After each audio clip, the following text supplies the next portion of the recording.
ever wondered why some people seem to have a gift for music? Have you ever wished that you could play by ear, sing in tune, improvise and jam? You're in the right place.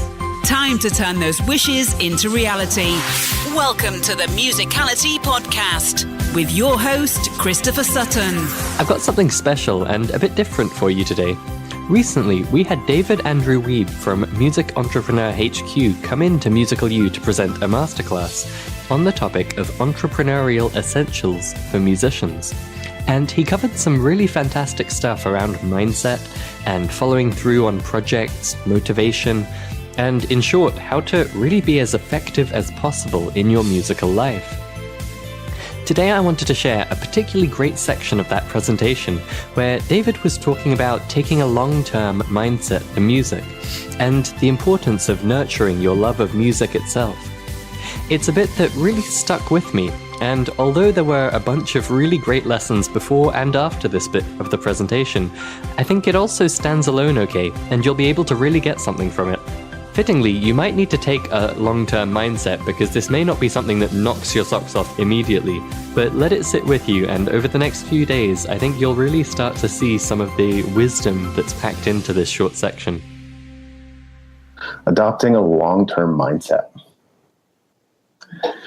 So I've taught hundreds of guitar, bass, ukulele, and piano students through the years, and that just happens as you continue to follow that path of being a music instructor. People come and go, you work for different studios, you teach people in their homes, and over the time that number of people just continues to add up.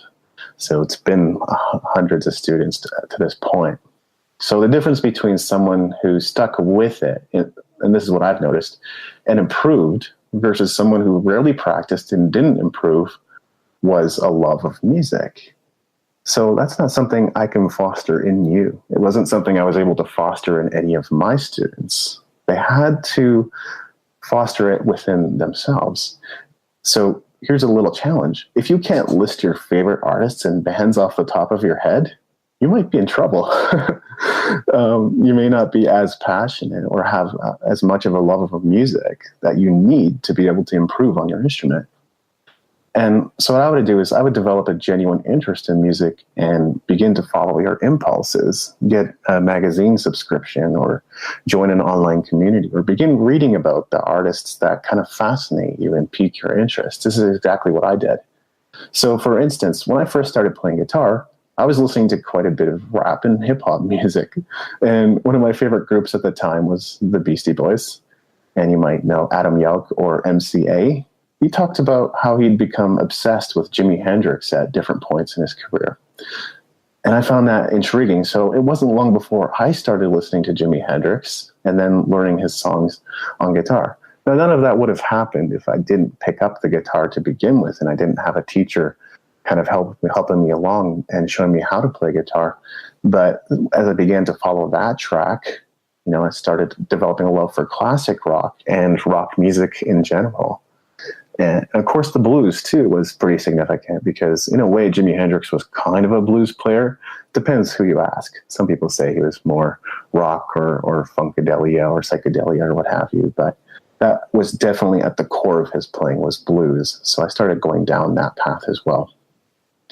So your love of music will carry you through any disillusionment or setbacks you might experience in trying to learn an instrument. Like I talked about, most of my bands that I've been a part of broke up within a year to a year and a half. Those were at times pretty heartbreaking experiences because I could see us going somewhere. There was one band called Angels Breaking Silence. We were getting the types of gigs that I hadn't been getting in any other group or even solo, such as camp gigs and skate park gigs and outdoor gigs and things like that, to where I thought, there's real potential here. We just have to keep honing our craft and make some great recording shows. But unfortunately, people in the band had different ideas. So there's something to be said for vetting the people you work with. But until you have some of those experiences, sometimes it's hard to know what people are looking for. So it is going to be a little bit of trial and error and hunting around for the right people. Now, many people overestimate what they can do in a year and underestimate what they can do in 10 years. That's kind of classic Tony Robbins, but it is very true. Don't think about what you can do today or in a year, keep at it and begin thinking about what's possible, 3 years, 5 years, 7 years, or even 10 years down the line. And then work daily towards the achievement of what you envision in your mind. The mind is a very powerful tool. We're capable of visualizing and seeing a future for ourselves. And so utilize that, take advantage of that. There is something magical about that number, 10 years. Just look at the Beatles, Metallica, or even Billy Talent. It took them 10 years to break through in their careers. As it's often been said, every overnight success has been 10 years in the making. Even if it even took the best bands that long to get to where they wanted to go, why would it be any different for you or I, right?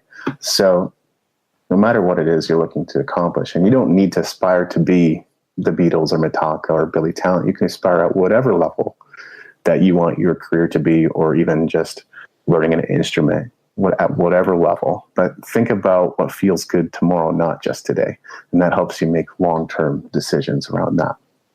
Now we're going to talk a little bit about taking responsibility for your own growth. Unfortunately, I think it's something that...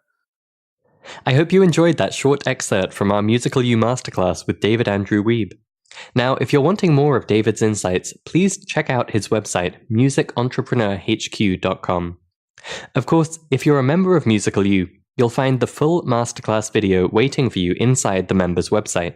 And if you're not yet a member, head to musicalitypodcast.com/join for a special podcast listeners offer on membership. At the time of recording, that actually lets you try Musical You in full for free for 7 days. So you could watch this masterclass plus a dozen others, as well as getting access to our 50+ training modules and a lot more. Now, this offer may change or expire in future, so if you're curious, then do head on over to musicalitypodcast.com/join and dive in. And I'll see you in there. Thank you for listening to the Musicality Podcast. This episode has ended, but your musical journey continues. Head over to musicalitypodcast.com, where you will find the links and resources mentioned in this episode, as well as bonus content exclusive for podcast listeners. That's musicalitypodcast.com.